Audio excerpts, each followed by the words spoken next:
இன்னொரு தடவை நான் பிறக்க போறதில்லை, இன்னொரு தடவை என் தாயின் வயிற்றில் நான் பிறக்க போறதில்லை.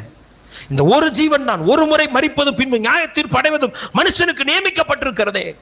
அப்ப இந்த ஒரு வாழ்க்கை இயேசுவுக்காக, எனக்காக ஜீவன் இந்த அந்த கல்வாரி நாயகருக்காக எழும்பி வா. உயிர்க்கணும். ரெண்டாவது சொல்றாரு, மிருகத்தையாவது அதன் முத்திரையாவது தங்கள் நெற்றிகளிலும் வலதுகையிலும் தரித்துக் கொள்ளாமல் இருந்தவர்களையும் கண்டேன். அப்படின்னா என்ன அர்த்தம்?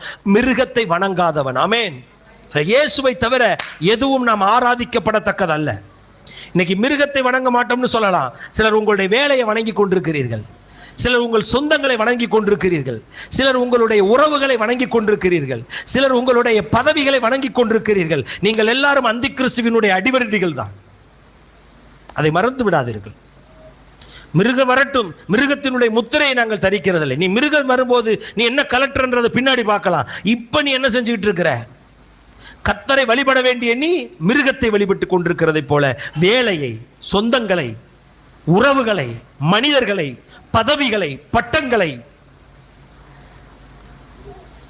உயிர்க்க வேண்டுமானால் தேவனாகிய கர்த்தர் ஒருவருக்கே ஆராதனை செய்து அவர் ஒருவரையே பணிந்து கொள்ளுவாயாக. அதுதான் தேவை.